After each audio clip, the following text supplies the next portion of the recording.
Konkan subscribe करण्यासाठी लाल बटनवर click करा आणि त्यानंतर येणाऱ्या बेल आयकॉनवर क्लिक करून सर्व अपडेट्स आपल्या मोबाईलवर मिळवा. कोकणातील लोकप्रिय चॅनल माय कोकणवर पहा धुमस चक्री लोकसभेची. Sponsored by Dapoli online.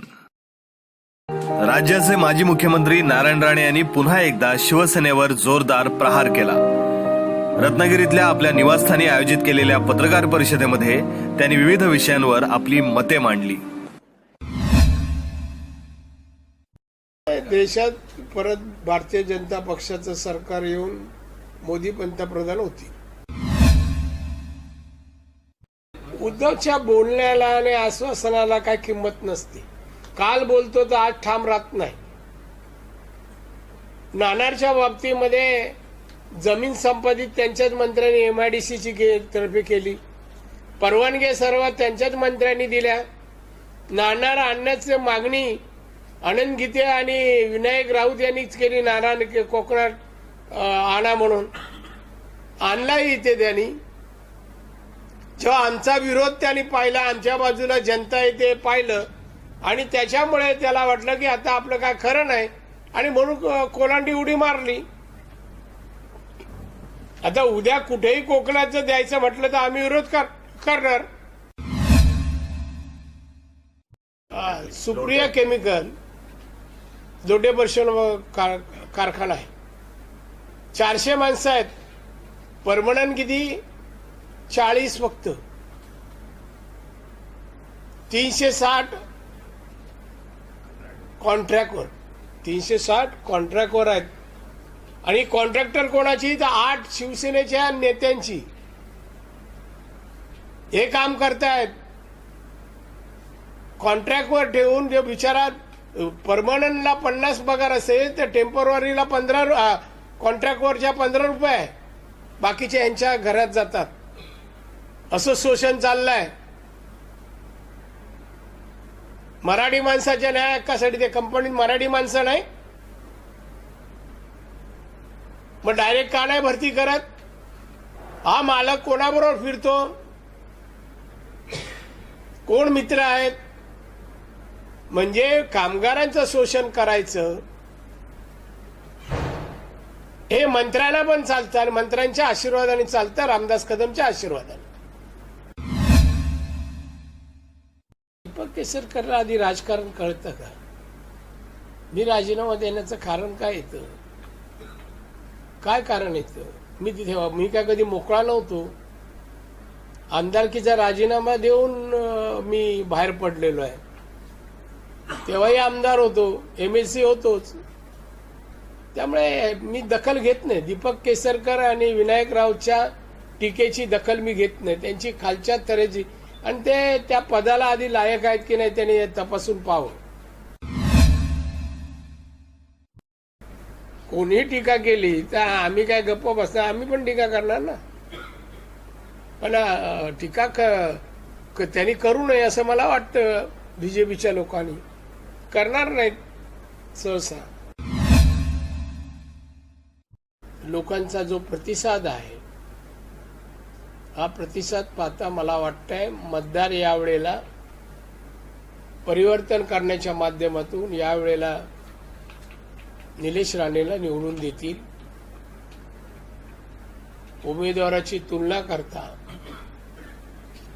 सगळ्या आतापर्यंत जे विविध पक्षाचे उमेदवार जाहीर झाले त्यामध्ये सगळ्यात उजवा, क्वालिफाईड, अनुभवी, 5 वर्षाचा अनुभव आहे असा आमचाच उमेदवार आहे.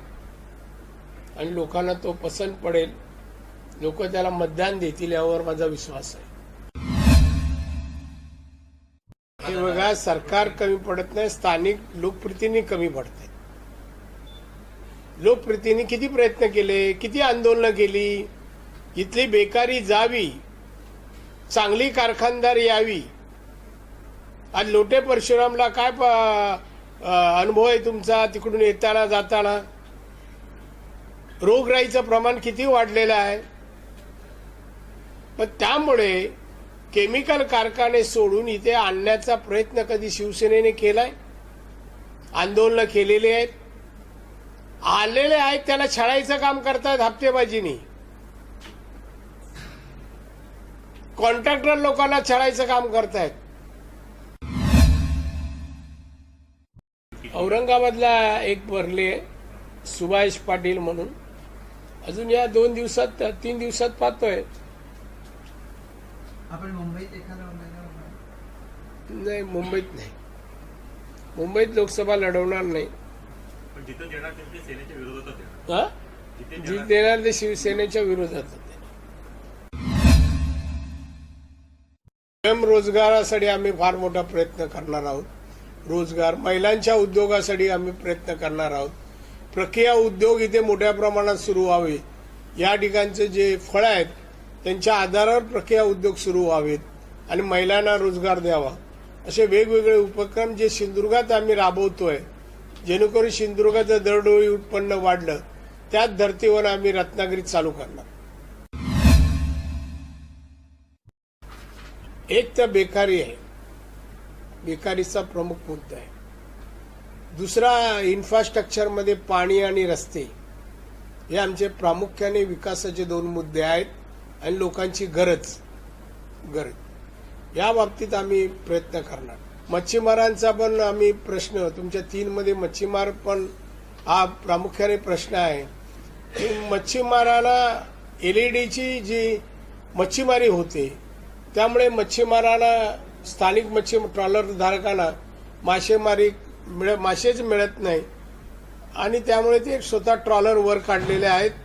माशाचा दुष्काळ जसा पडतो तशी त्यांची परिस्थिती आहे. हे परदेशी जे ट्रॉलर येतात ते 100-150 या संख्येने येत असल्यामुळे ते या ठिकाणी येऊन दादागिरी करतात. पोलिसांना पण जुमानत नाही. त्यामुळे या सरकारची क्षमता काय दिसून येते. तर त्यामुळे आम्ही प्रामुख्याने एलईडीची मासेमारी बंद करायची, परराज्यातले येणारे ट्रॉलर. मी स्वतः युतीमध्ये मुख्यमंत्री असताना 4 ट्रॉलर, 4 गस्ती नौका 4 जिल्ह्यांसाठी घेऊन दिल्या होत्या, त्यामुळे बाहेरचे ट्रॉलर आले तर रोखण्यासाठी. पण आता कुठे गेले आहेत, काय गेले, काय पत्ता नाही. त्यामुळे परराज्यातून होणारी मासेमारी बंद करण्याचा आमचा मानस आहे.